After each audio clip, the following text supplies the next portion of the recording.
তো বাংলাদেশে যদি আমরা কর ব্যবস্থা শক্তিশালী না করি, তাহলে নাগরিকদের এবং রাষ্ট্রের মধ্যে যে সম্পর্ক, সেই সম্পর্কের জায়গায় কিন্তু ভাটা পড়বে। মানুষ যখন দেখবে যে আমি গরিব হওয়ার কারণে কর দিতে হয়, তুমি বড়লোক হওয়ার কারণে কর দিতে হয় না, এই যে সমাজের যে বৈষম্য, সেই বৈষম্য থেকে কিন্তু জনগণ রাষ্ট্রের প্রতি আস্থা হারায়। তখন টিন সার্টিফিকেট থেকে শুরু করে বিভিন্ন জায়গায় মানুষ প্রতিবাদ শুরু করে, আমি এগুলো ট্যাক্স দিব না, এবং মানুষ তাদেরকে হাইড করার চেষ্টা করে।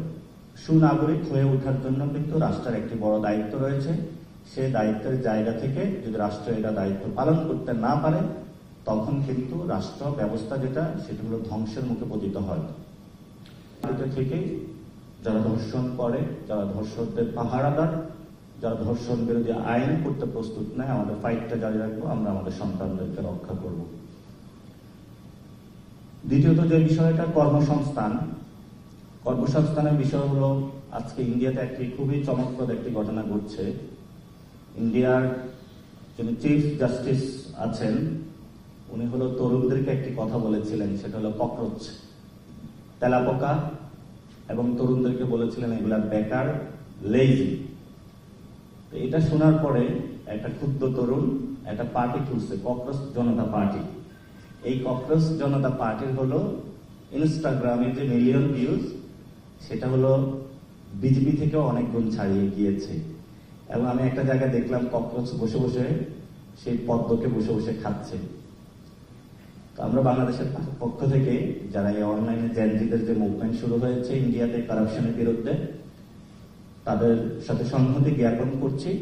এবং আমরা মনে করি সাউথ এশিয়াতেই যে পরিবর্তনের সূচনা এসেছে, নেপাল থেকে শ্রীলঙ্কা, সেই পাকিস্তান থেকে মায়ানমার, প্রত্যেকটা জায়গায় নতুন করে সাউথ এশিয়া আবার ঘুরে দাঁড়াবে, সেই জায়গায় আমাদের সংহতি বিরাজমান থাকবে।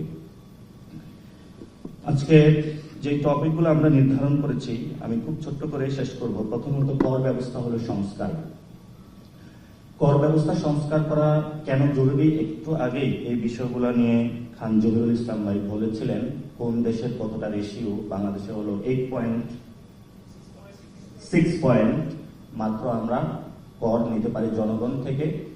এবং এই করের ক্ষেত্রে সবচেয়ে বড় যারা গরিব মানুষ, তারা কর দিয়ে থাকে, এবং যারা বড় লোক, তারা কর তো দেওয়া দূরের কথা, আবার আমরা যে করগুলো দিয়ে থাকি সেখান থেকে হলো তারা লুট করে নিয়ে যায়। এখন এই অভ্যুত্থানের পরে যারা আমাদের ব্রেন হয়ে অনেক তরুণ যুবা বাংলাদেশে ডায়াসপোরা যারা বিদেশে চলে গিয়েছিলেন, তারা একটা হোপ দেখেছিলেন যে বাংলাদেশে আসবেন। কিন্তু ইদানিং কিছু ঘটনা রয়েছে, যে ঘটনাগুলো আমাদের বিবেকবোধ থেকে, সোসাইটির চরিত্রে এমনভাবে উন্মোচিত করতে আমাদের সামনে আসছে যে ভবিষ্যতে আমরা নতুন করে ভাবনার সময় এসেছে। হয়তো পরিবর্তন করতেই হবে, অথবা চলে যেতে হবে। কিন্তু চলে যাওয়ার তো কোনো অপশন নেই, যেহেতু এই মাটিতে জন্ম, এই